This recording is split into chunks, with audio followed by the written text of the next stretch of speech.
Y solamente una cosa más, hay dos chicos al final, dos jóvenes que no había visto, no sé si en otra ocasión ustedes han estado por aquí. ¿Es la primera vez que vienen? ¿Sí? Primera vez. ¿De dónde sois? ¿Sois de aquí de Tenerife o de dónde?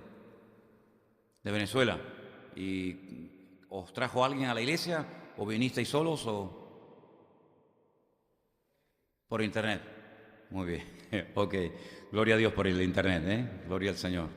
Muy bien, hermanos, vamos a orar un momentito. Por favor, usted cierra ahí sus ojos donde esté. Cada persona es un mundo, ¿verdad? Como se suele decir, las necesidades que usted tiene a lo mejor no son las que tiene el hermano que tiene a su izquierda, delante o detrás. Pero lo que está bien claro es que el Señor habla siempre a su pueblo, habla a todos. Y en esta tarde lo que queremos es que el Señor nos ministre, que el Señor nos hable y que podamos salir de aquí fortalecidos en la fe, con gratitud en el corazón, sabiendo que no importa el tiempo en el que viva el pueblo de Dios, los tiempos cambian, las modas van y vienen, pero el Señor permanece fiel por los siglos de los siglos con su pueblo. Y en esta tarde, Señor, nos acercamos a tu palabra con hambre, con verdadero anhelo y deseo de ser alimentados a través de tu palabra, palabra fiel, palabra poderosa. Pedimos, Señor, que en esta tarde, este primer día de la semana, podamos recibir la porción que nos va a acompañar y nos va a ayudar durante el resto de estos días, Señor. Habla a tu pueblo, que podamos oír lo que el Espíritu hoy le dice a la iglesia. Te lo pedimos en el nombre bendito de Jesús. Amén. Amén. Volvamos a la porción que Priscila nos leía en esta tarde, por favor, que era esa porción que encontramos en el Evangelio según San Mateo.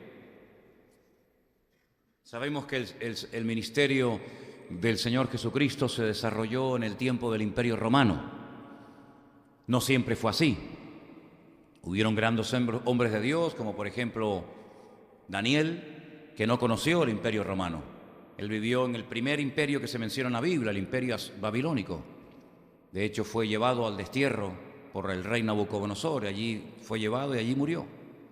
Sabemos que hay otros personajes que no conocieron ese imperio, conocieron tal vez otros, pero el tiempo en el que vivió el Señor Jesucristo, el tiempo en el que se escribió el Nuevo Testamento, desde Mateo hasta el último libro, el Apocalipsis, el imperio que estaba gobernando sobre las naciones de toda Europa, de Asia Menor, del norte de África, etcétera, era el Imperio Romano. Un imperio que con el paso del tiempo se dividiría entre Oriente y Occidente, y un imperio que había preparado calzadas, avenidas, que ayudaron después a poder evangelizar todas las naciones del mundo conocido. Y sabemos que incluso en España, en este país en el que vivimos, quedan todavía muchísimos vestigios y muchísimo testimonio de la presencia del Imperio Romano en España. Tenemos, por ejemplo, el famoso cabo de Finisterre, que era para los romanos el fin de la tierra. Tenemos el famoso acueducto de Segovia, un acueducto impresionante que servía para llevar el agua de un lugar a otro. Tenemos el segundo circo romano más grande de toda Europa. El primero es el construido por Vespasiano, el de Roma, y el segundo circo romano más grande en muy buenas condiciones, y lo conozco muy bien porque he estado recorriendo hasta el último rincón de ese circo romano. Está en Tarragona, la antigua Tarraco. Tenemos la famosa ciudad de Lugo, en el norte de España, en Galicia, con unas murallas que tienen más de 2000 años, muy hermosas, en un estado de conservación realmente extraordinarias. Tenemos puentes, tenemos un montón de vías que atravesaban España y llevaban directamente al corazón del Imperio Romano, la ciudad de Roma. Y ese fue el imperio que el Señor utilizó, que el Señor utilizó para que muchas profecías se cumplieran. Por ejemplo, una profecía que no podía haberse cumplido en otro tiempo de la historia era, por ejemplo, la forma como el Señor Jesucristo tenía que morir. Sabemos que los profetas, inspirados evidentemente por el Espíritu Santo de Dios, habían escrito que el Señor Jesucristo sería crucificado en una cruz. Ustedes pueden leer esto en los Salmos, pueden leer esto a través de la pluma del profeta Isaías y de otros, que Cristo no moriría ahogado, no moriría de una enfermedad, no moriría apedreado, no moriría quemado, sino que moriría crucificado.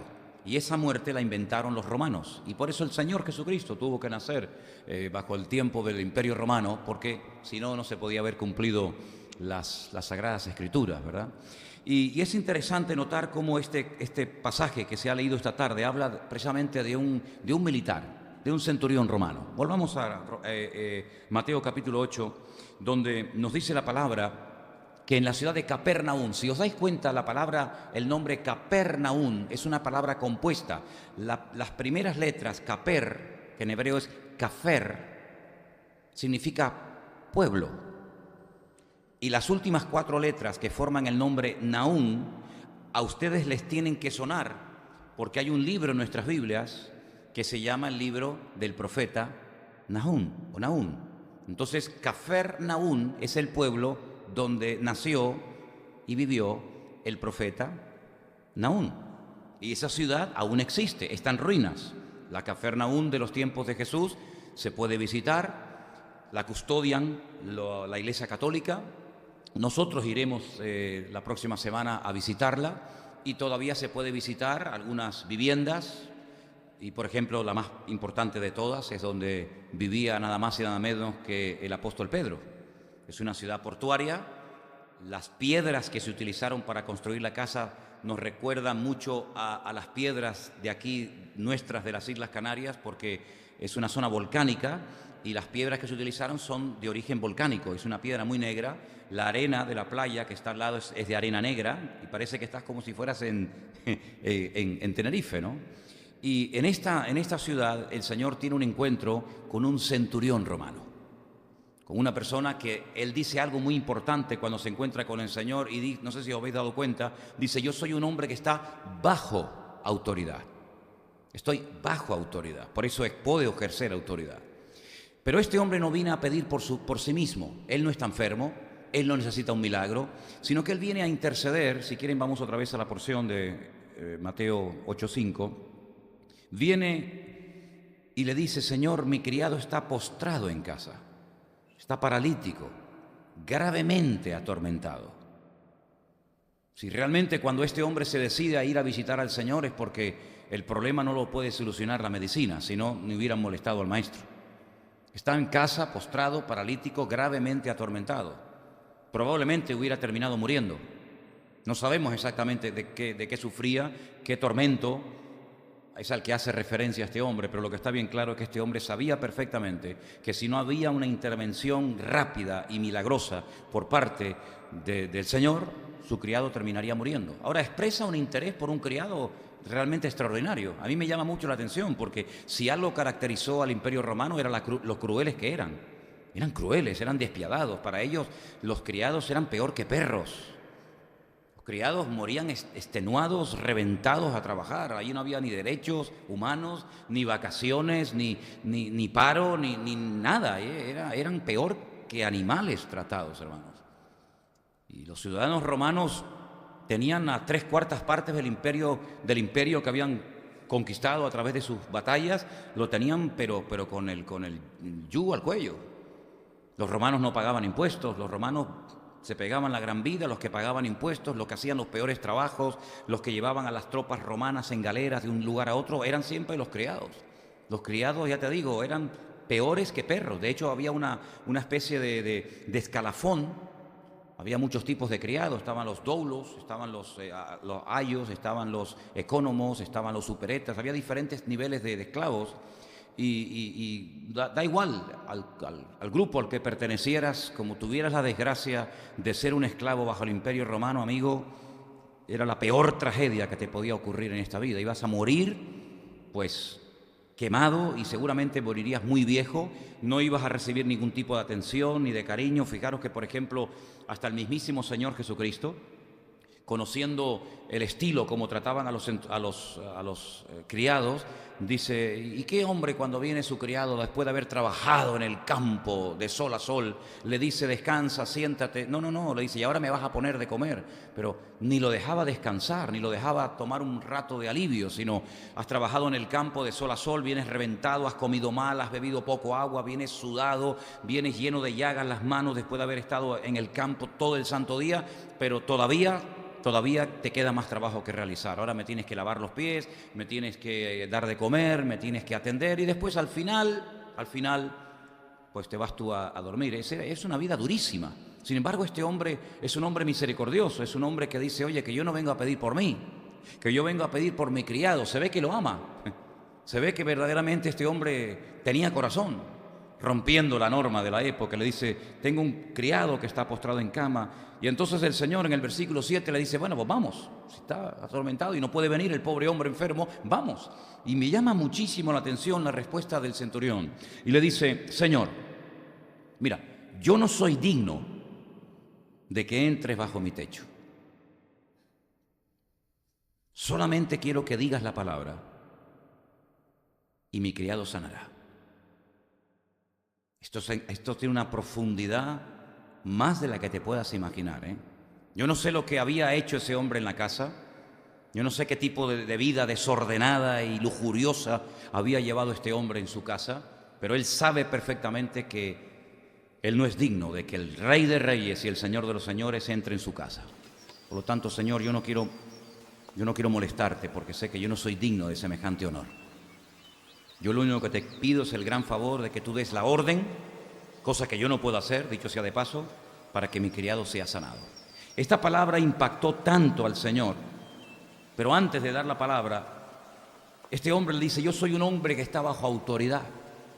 Yo sé lo que es someterme, yo sé también lo que es obedecer, ¿sabes? No es que yo viva en una anarquía donde hago lo que me da la gana, no, yo estoy también sometido a autoridad. Por encima de mí hay personas a las cuales me tengo que someter. Y al mismo tiempo tengo bajo mis órdenes, tengo soldados. Y ahora por un ejemplo muy fácil de entender, yo le digo a uno ven para acá y viene, le digo a otro ve para allá y va y punto, y no se cuestionan las órdenes. Así es el ejército. Tengas ganas o no tengas ganas, te duele la cabeza, quieras o no quieras, si yo te digo que te pongas firme, te pones firme. Si te digo que vayas para allá, vas. Y es así el ejército, no hay derecho a réplica. Al oír Jesús todo esto, se maravilló y dijo, de cierto os digo que ni aún en Israel he hallado tanta fe. Ahora él menciona su país, él no menciona una nación extranjera, él menciona su tierra, su país, su pueblo. Dice, yo en Israel no he encontrado a un hombre que tenga el concepto de fe y de autoridad tan claro como este centurión romano. Ahora, Israel no era un país en aquel tiempo pagano.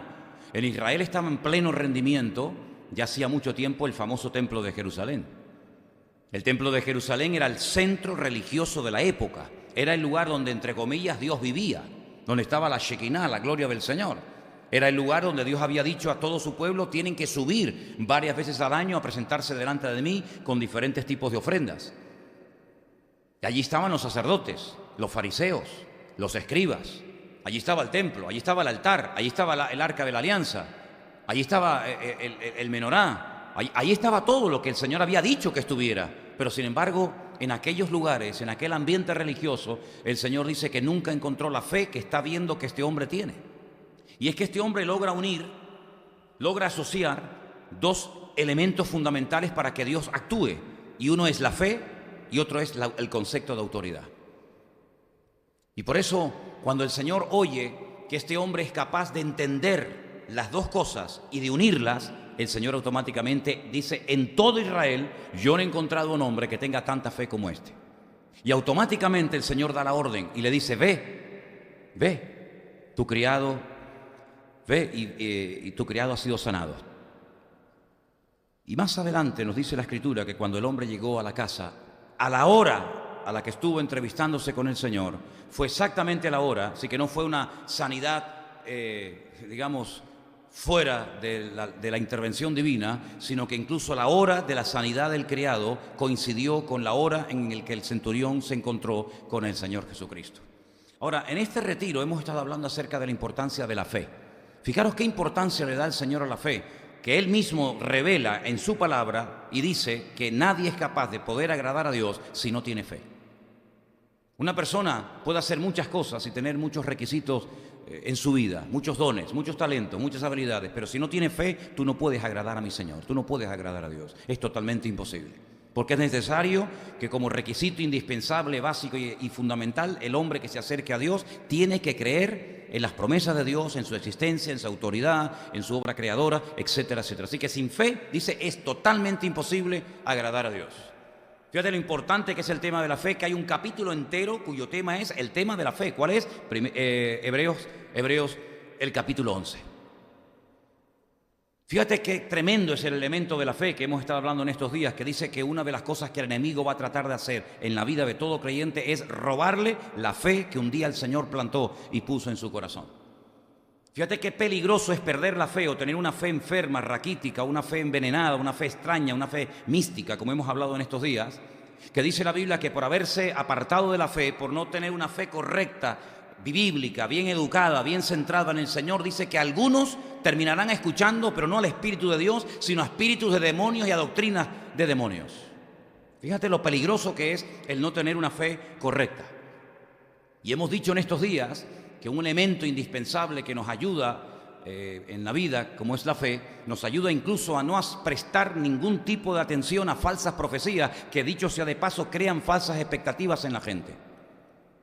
Y hemos dicho también que no solamente el perder la fe es una de las señales de los últimos tiempos, sino que el perder la fe es un síntoma de que esa persona realmente no tuvo un verdadero encuentro probablemente con el Señor Jesucristo, que es el autor y el consumador de la fe. Una de las cosas que hemos insistido en este retiro, como ustedes bien saben, es la necesidad de fortalecer en la fe, fortalecernos en la fe. Y eso implica tiempo. Y por eso una de las cosas que yo he dicho hasta la saciedad es que en el reino de Dios, los que no quieren invertir tiempo y los vagos no van a llegar ni de aquí a la esquina. Porque hay mucha gente que quiere bendiciones y que quiere que las puertas en la vida se le abran y que quieren ver la gloria del Señor, pero no están dispuestos a pagar el precio que el Señor dice en su palabra que hay que pagar. Fijaros que a un general, no en este caso un centurión romano, sino a un general del ejército de Israel llamado Josué, le dijo en cierta ocasión: toda la tierra que está delante de ti te la he entregado. No habla en futuro, el tiempo de Levo dice: ya te la he entregado. Sí, es una determinación divina, es algo que Dios ya ha decidido entregarte sí o sí. Nadie te va a poder hacer frente en todos los días de tu vida. Si dudas de que yo voy a estar contigo, pues despeja esa duda, porque como estuve con mi siervo Moisés, estaré contigo. Pero añade un elemento fundamental, y es el esfuérzate y sé valiente. Esfuérzate y sé valiente. Sí, todo lo que Dios tenía que hacer para que esa tierra fuera de ellos, ya lo hizo. Dios siempre va adelante, pero el elemento de esforzarse, el elemento de pagar el precio, el elemento de si hay una parte humana que a mí me corresponde hacer, esa constancia, esa lucha, esa búsqueda, esa firmeza en el Señor, nos la deja bajo nuestra responsabilidad. El esfuérzate y sé valiente. Como le decía Pablo a Timoteo: sí, predica, pero ¿sabes qué? Pelea, lucha, esfuérzate, ejercítate para la vida eterna. En otras palabras, sin esfuerzo no hay bendición. ¿Cuántos están de acuerdo con eso? Sin esfuerzo no hay bendición. Hay gente que se cruza de brazos y no hace nada. Y sin embargo vemos que muchos de los milagros que el Señor hizo previamente pidió una participación por parte del hombre. No es porque Dios necesite del hombre. El Señor ni a ti ni a mí no necesita para nada, ¿sabes? Señor, sin nosotros vive perfectamente. Él sigue siendo Dios. Yo sin Él estoy perdido. Separados de mí nada podéis hacer. Él sin nosotros sigue siendo Dios. No te hagas ningún problema en ese aspecto.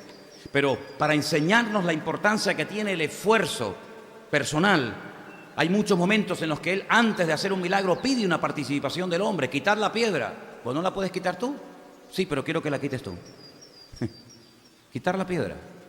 O si quieren lo hacemos al revés. Sacas tú el muerto y yo quito la piedra. No, yo quito la piedra, deja. Echar la red a mano derecha. Podía haber dado una orden para que los peces saltaran dentro de la barca, pero no, echar la red. Lo habéis intentado muchas veces, pues volver a hacerlo, en esta ocasión, en fe, en obediencia, y como yo les pido, ¿verdad? Extiende tu mano. Es que no puedo, la tengo paralítica, pero inténtalo. Y cuando lo intentó, extendió su mano y fue sanada. Y tantos ejemplos, tantos ejemplos, desde el primero, desde el de las bodas de Caná, que convirtió el agua en vino, pero que dijo primeramente, Señor, llenar las tinajas, hasta el último milagro. Todos los milagros que hizo el Señor Jesucristo, salvo muy pocas excepciones, siempre pidió una participación, una aportación, un acto de voluntad por parte de la persona. Y eso es lo que muchos creyentes no terminan de entender. Se creen que esto es apretar un botón, se creen que es pasar adelante, que un señor llamado pastor, reverendo, obispo, apóstol, me da igual, te ponga las manos y te solucione la vida en 10 minutos. Y eso es falso, hermano, es rotundamente falso.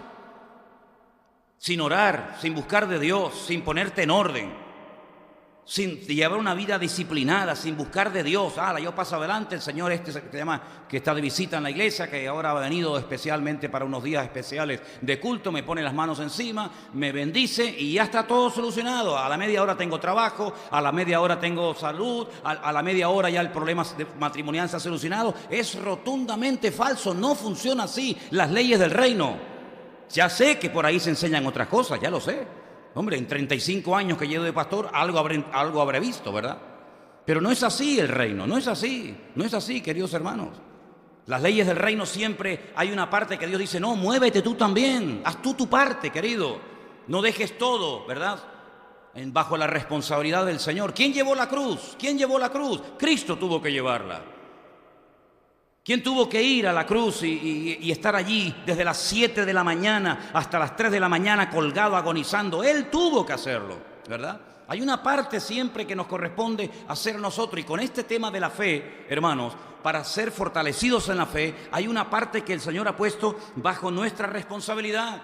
Y una de las cosas que hemos dicho, cuando tenemos una fe sana, una fe bíblica, una fe educada, una fe no fingida, como le decía, ¿os acordáis? Cuando decía Pablo a Timoteo, te admiro, de verdad, porque la fe que tienes, Timoteo, mi hijo, al que he engendrado, es una fe no fingida, le dice. Hay 42 versiones diferentes de ese texto bíblico.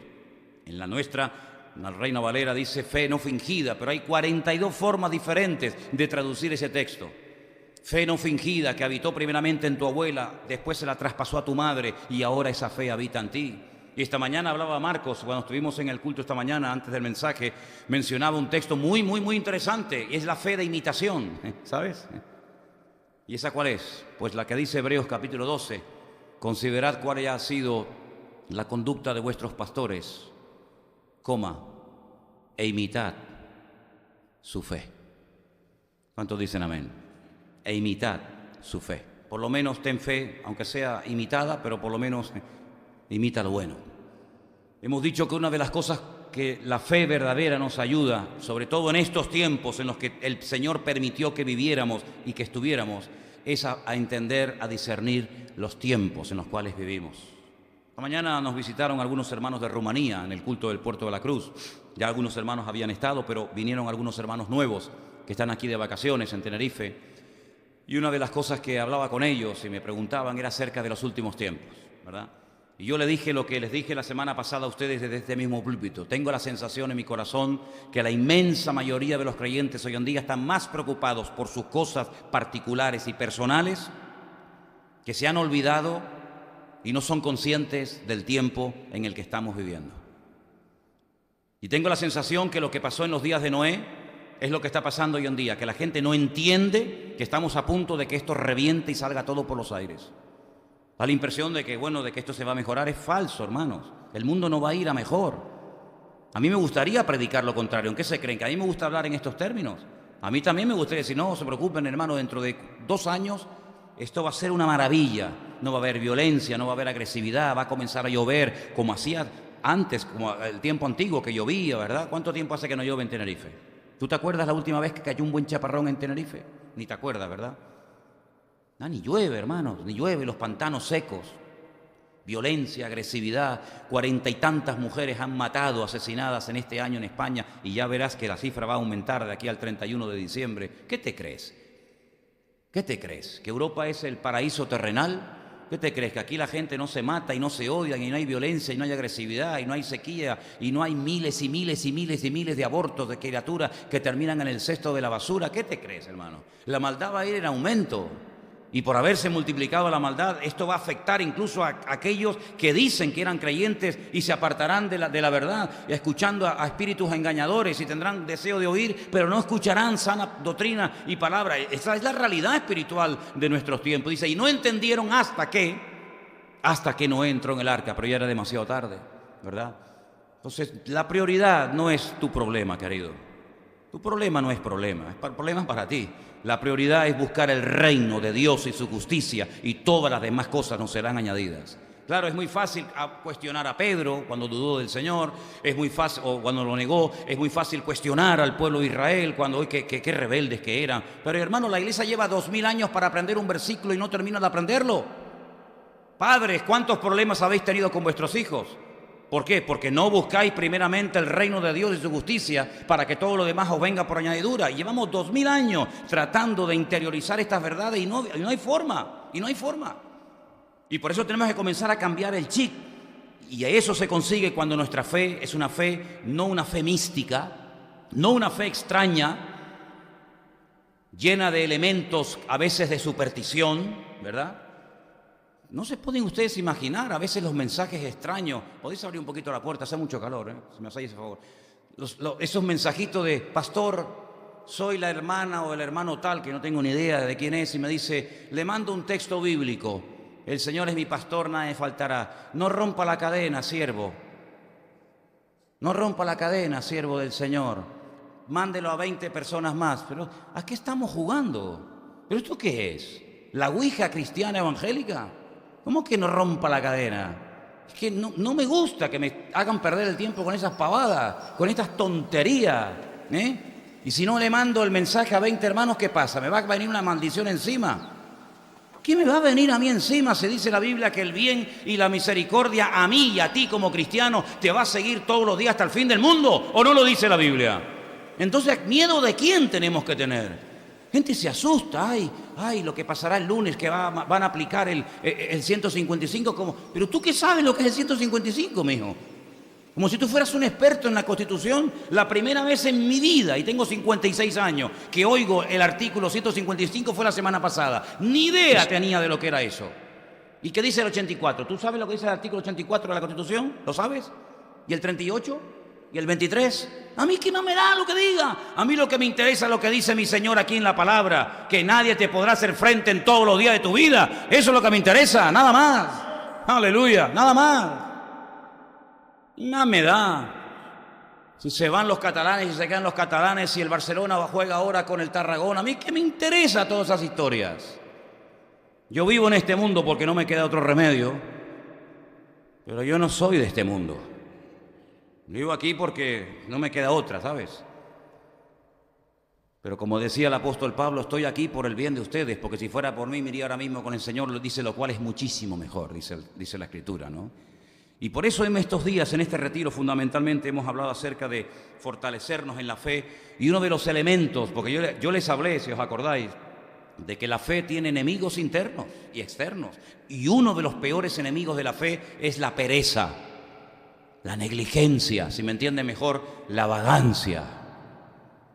Por eso es muy fácil ir a una persona para que ore por ti, mandarle un WhatsApp para que ore por ti, mandarle un correo para que ore por ti. ¿Saben la cantidad de gente que nos escribe a nosotros cada día para que oremos por ellos?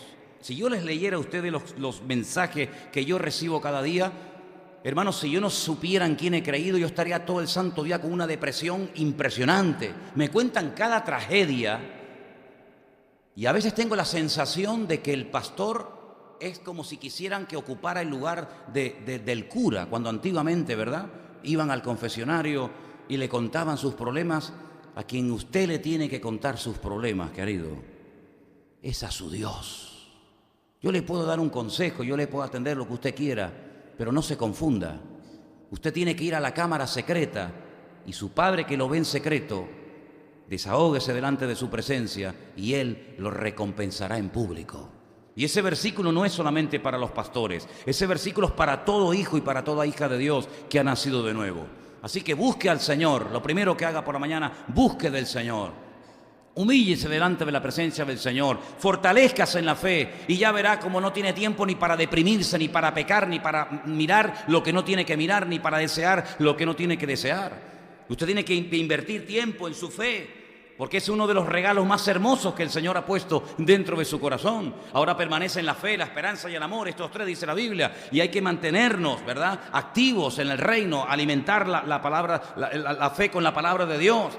Puse una lista, ¿os acordáis la lista que os puse en la pizarra? Nombres como Jonathan Edwards, Hudson Taylor, Spurgeon, Muddon, hombres de Dios, ¿verdad?, que se iban al campo misionero con lo opuesto, sin nada, sin ningún tipo de respaldo ni nada, pero se iban por un llamado de Dios y el Señor los ayudó y pusieron el mundo, permítame la expresión, patas arriba, hombres de fe. Eso es lo que tenemos que leer y eso es lo que va a despertar esa chispa de la fe en nuestros corazones y vamos a poder vivir en victoria en estos tiempos peligrosos y vamos a ver cosas tremendas. Me decía o nos decía nuestro hermano Luis el otro día, fíjate tú de lo que estamos hablando, de Canadá. Es uno de los países con una cultura y un nivel alucinante, pues ya probaron el que se pueden casar con animales. ¿Cómo voy a casar yo con un animal? Sí, ustedes saben que Trotsky está enamorado de mí, ¿no? Trotsky, para los que no sepan, es mi perro. Oye, ha sido algo terrible. Lo habéis visto en el retiro, ¿no? Terrible, terrible. Que si estuviera ahora mismo aquí, yo lo llamo ahora mismo, no lo voy a... pero él me está oyendo, ¿eh? Yo lo llamo ahora mismo y te prometo que se sube aquí y no se despega de mí. Pero bueno, eso es una cosa y otra cosa que diga, hermanos, tengo que contarles algo. La semana que viene quiero invitarles a mi enlace de bodas. Voy a casarme con Trotsky. ¿Esto qué es? ¿Esto qué es? Pues esto es el principio del fin. ¿Saben que en Barcelona hay iglesias que casan a homosexuales? ¿Qué les parece? ¿Saben que hay iglesias donde los pastores hablan abiertamente de que son homosexuales? Pues ¿cómo puede ser eso? Hermanos, esto no ha hecho más que empezar. Por eso yo he sentido en mi corazón que en estos tiempos, en este retiro especialmente, el tema que teníamos que tratar era el de fortalecer nuestra fe, porque el mundo está haciendo todo lo posible por envenenar nuestra fe, por confundir a la iglesia, por crear y poner una preocupación. Ocupación es una cosa y preocupación es otra. No podemos vivir con una preocupación continuamente, ¿verdad? ¿Y qué pasará? ¿Y qué no pasará? Hermano, pasará lo que Dios quiera que pase. Y si pasa algo que no entendemos, no pasa nada, porque dice que los que amamos a Dios, sabemos que los que amamos a Dios, todas las cosas nos ayudan a bien. ¿Cuántos dicen amén? Miren, este hombre de la historia, este centurión romano, cuando el Señor dice, ve, tu criado ha sido sanado, él no sintió nada. ¿Qué sintió el centurión? No sintió nada. No pidió una prueba de, bueno, pero ¿y cómo me voy yo a mi casa con la seguridad de que tú has respondido a mi oración? No hace falta. ¿De qué se fió este hombre? ¿De lo que sintió? No. ¿De lo que tocó? No. ¿De lo que vio? Tampoco. Se fió de la palabra. ¿De la palabra de quién? De la palabra de Cristo. Y con esa actitud de confianza que el Señor me ha dicho que mi criado y mi problema ha sido en este mismo instante sanado, se fue, porque le creyó al Señor, le creyó a su palabra. Y hermanos, ¿cuánto más nosotros? ¿Cuánto más nosotros? Porque este hombre, que yo sepa, tuvo una conversación de poquitas palabras con el Señor. Pero nosotros tenemos toda la palabra de Dios, desde Génesis hasta Apocalipsis. Tenemos las conversaciones que Cristo mantenía con personas, con hombres, con mujeres. Tenemos sus mensajes, sus discursos, sus predicaciones. Tenemos, hermanos, los salmos. Tenemos, hermanos, las conversaciones de Moisés con Dios, las respuestas de Dios con Moisés. Tenemos todo el consejo de Dios. Si ese hombre de una palabra se fió, ¿cuánto más tú y yo de toda la palabra de Dios nos vamos a poder fiar? Y ese es el nivel de fe al que tenemos que llegar, de no solamente decir, no, yo creo en Dios, porque yo dije en el retiro que uno de los creyentes que nunca ha perdido la fe, que nunca ha dudado, nunca ha dudado de que Dios existe, de que Jesucristo murió, de que Jesucristo resucitó, de que Jesucristo ascendió, de que Jesucristo volverá, nunca, jamás ha perdido la fe. ¿Saben quién es? El diablo. El diablo sabe perfectamente que Dios existe, que si lo sabe. Fíjate si tiene claro que Dios tiene poder.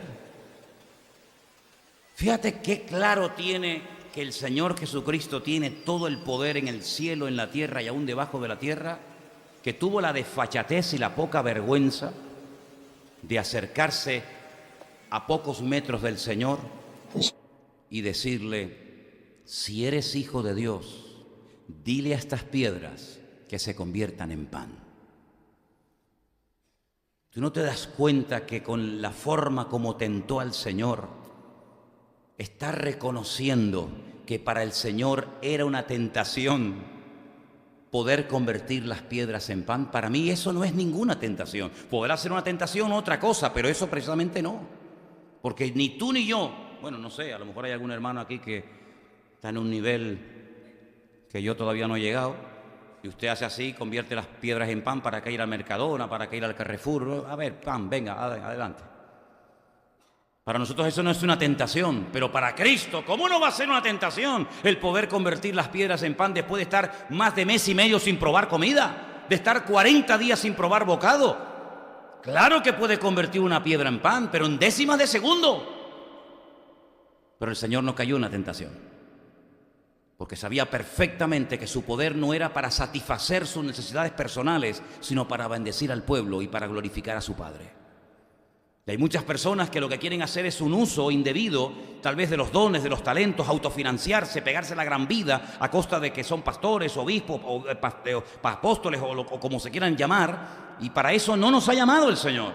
El Señor nos ha llamado para servir a Dios. Al Señor tu Dios adorarás y a Él solo servirás. Ay, si hiciéramos caso de ese versículo, qué diferente sería la vida, servir solo a Dios. Qué diferente sería la vida, porque la primera parte la tenemos clarísima, clarísima. Al Señor tu Dios adorarás. ¿Y qué pasó cuando entendimos la primera parte del versículo? Por fe, ¿no? Por fe entendimos que no se puede adorar a nadie más que al Señor. Automáticamente dejamos de adorar. ¿A quién? Bueno, pues yo no sé a quién adorabas tú. Unos adoraban a San Donato, otros a la Virgen de Guadalupe, otros a la Virgen de Macarena, otros a la Virgen de Coromoto, otros a la Virgen no sé qué. Pero mira cómo por la fe entendiste ese conjunto de verdades. Al Señor tu Dios adorarás. Se acabó la idolatría radicalmente en nuestra vida. Tú no podrás entrar nunca a la iglesia de un pastor, de una iglesia evangélica, al hogar de un cristiano evangélico, y no vas a encontrar imágenes nunca. Y si las encuentras, que ese hombre no ha entendido nada. ¿Por qué? Porque entendimos clarísimamente que solamente en esta vida se puede adorar a Dios. Pero ¿y por qué no tenemos también tan claro la otra parte del versículo? Al Señor tu Dios adorarás, y todos dicen amén, y a Él solo servirás. Esa parte no la tienen muchos tan clara. Esa parte no la tienen tan clara. Si tuviéramos tan claro los creyentes el servir a Dios como tenemos claro el concepto de no adorar a nada ni a nadie, solamente al Señor, nuestras vidas sería algo realmente extraordinario, extraordinario. Pero muchas veces no es así. Nos servimos a nosotros mismos, servimos de formas incorrectas y equivocadas, y por eso en este campamento, en este retiro, se ha enfatizado el tener una fe bíblica, no una fe mística, no una fe basada en experiencias personales, porque la fe está basada en un elemento para mí fundamental, la verdadera fe, y es en el conocimiento, en la revelación escrita de la palabra de Dios. Y yo puse un ejemplo personal, lo que me pasó a mí cuando llegué por primera vez en mi vida a una iglesia evangélica, porque yo no nací en un hogar evangélico, como algunos de ustedes. Cuando yo llegué a una iglesia evangélica por primera vez, yo no creía en Dios, ni en papa, ni en cura, ni en reverendo, ni en nadie. Y yo evidentemente necesité fe en ese momento para poder creer en lo que me decían que era necesario creer. Por ejemplo, en Dios, por ejemplo, en la Biblia, en el cielo, en el infierno, en la obra de Cristo. ¿Cómo voy a creer en eso si no tenía fe? Entonces Dios me tuvo que dar en ese momento esa chispa, ¿verdad?, para que el motor se pusiera en marcha. Pero es que yo no necesito más fe para creer que este libro es la palabra de Dios. Yo no necesito fe para creer que Dios es mi Padre.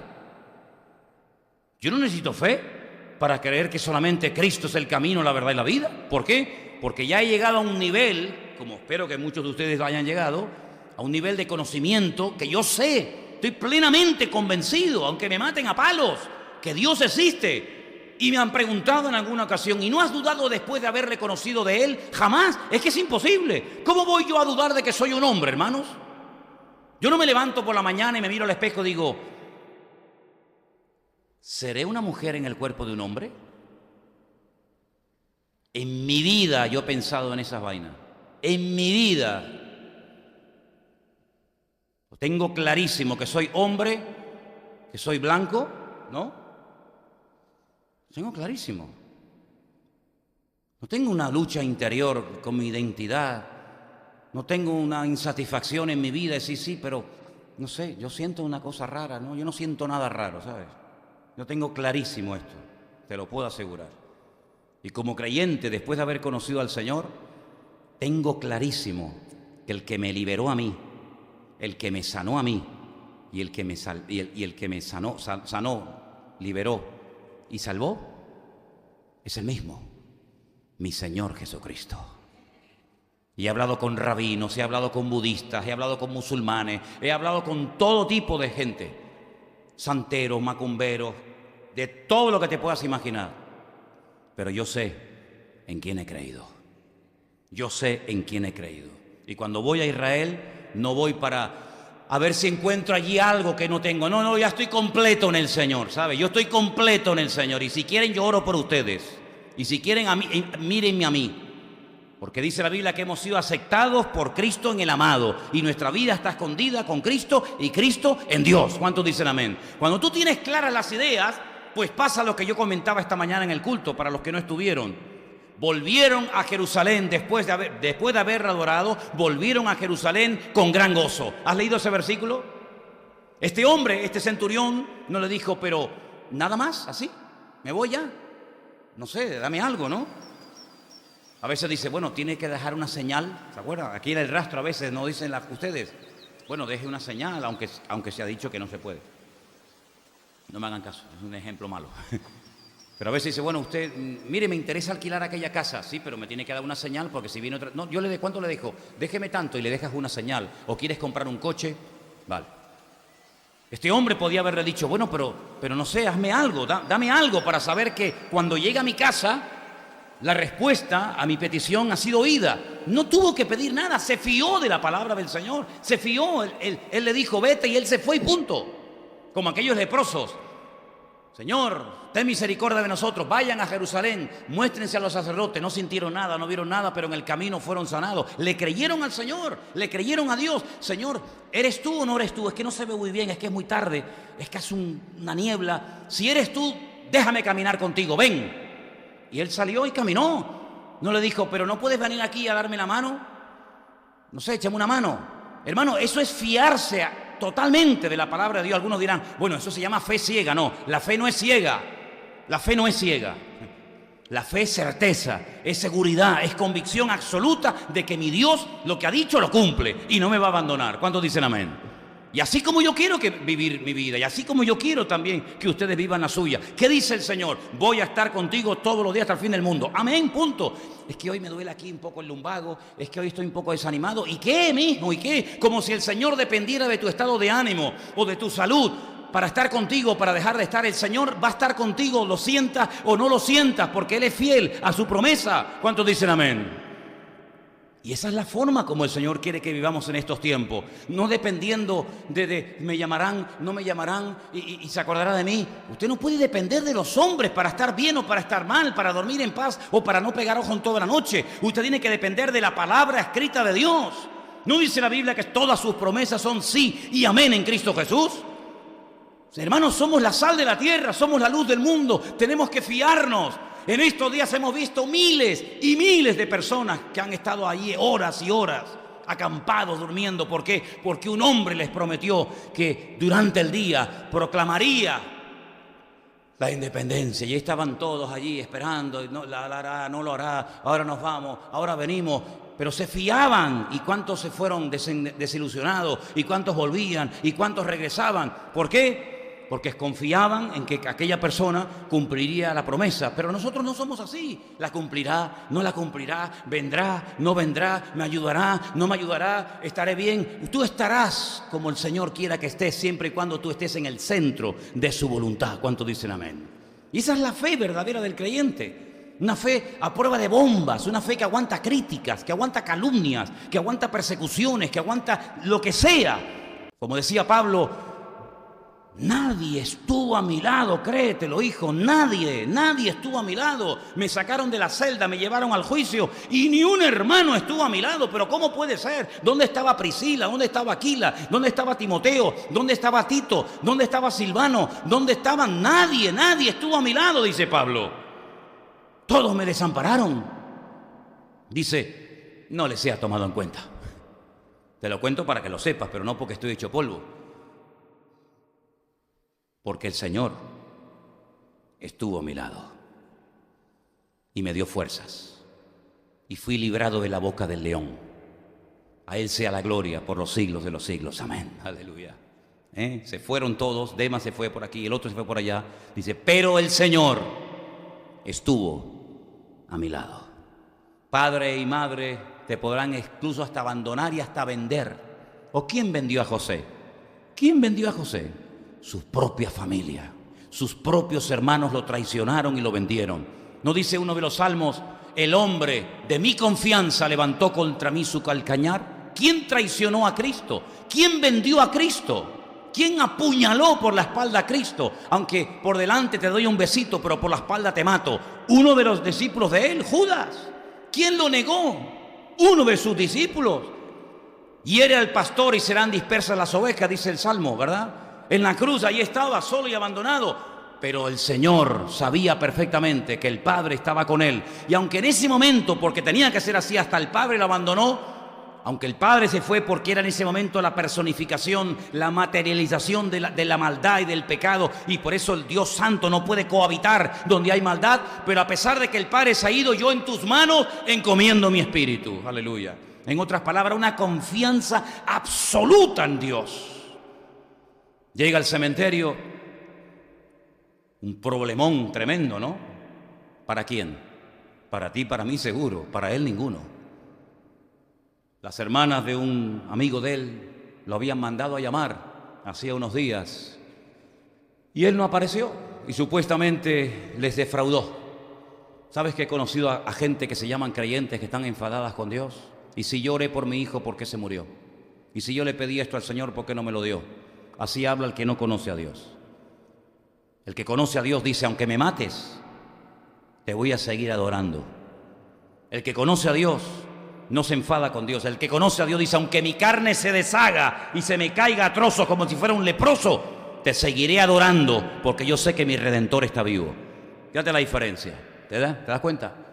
Los problemas lo fortalecen, no lo hunden. La madera, la fe verdadera del creyente se nota en la adversidad, en la tormenta, en la prueba, no en la prosperidad y en la bendición. Ahí todo el mundo es bueno, ¿verdad? Pues ¿sabes qué, hermanos? Nosotros tenemos que tener esa fe inconmovible. Dice que es como un ancla, un barco enorme, un transatlántico imponente, miles de toneladas. Lanzan el ancla por la borda y ese barco queda anclado al fondo y no hay quien lo mueva, amigo. Y dice la Biblia que el ancla de la fe es la que tenemos que tener firme, puesta, pero no pongas el ancla en la arena, porque como venga la marea, arrastra del barco. Echa el ancla en rocas para que trinque los dientes del ancla y ahí no se mueva, hermanos. Y nuestra roca inconmovible es nuestro Señor Jesucristo, hermanos. Esa es nuestra roca inconmovible. Y en estos tiempos en el que las cosas van a ir a peor, las cosas van a ir a peor. Y llegará un momento, dice la Escritura, y ha llegado el momento, ya ha empezado, que todas las naciones de la tierra serán probadas. Y da igual si esa ciudad o ese país tiene diamantes, oro, petróleo, hierro o arena. Da exactamente igual. Todas las naciones de la tierra van a ser probadas, pero hay una promesa que el Señor nos dio cuando abrimos esta obra hace ya 15 años o 16 años atrás. Aunque tienes poca fuerza, por cuanto no has negado mi nombre ni mi palabra, yo te guardaré de la hora de prueba que ha de venir sobre todas las naciones de la tierra. Y entendemos que estamos en un oasis donde el Señor nos tiene alimentándonos con su bendita palabra y con su hermosa presencia cada día. Y estamos viendo cómo se desmorona esto, cómo se desmorona lo otro, cómo España está a punto de dividirse en 20.000 pedazos, cómo los gobiernos caen, cómo naciones con una riqueza espectacular están en la más absoluta ruina, cómo países así, que no tienen absolutamente nada, son capaces de estar como cabeza y no como cola, cosas realmente extrañas. Pero en estos tiempos finales, pongamos nuestra confianza y pongamos nuestra mirada en nuestro Señor Jesucristo. ¿Cuántos dicen amén? Cierra tus ojos ahí donde estás, por favor.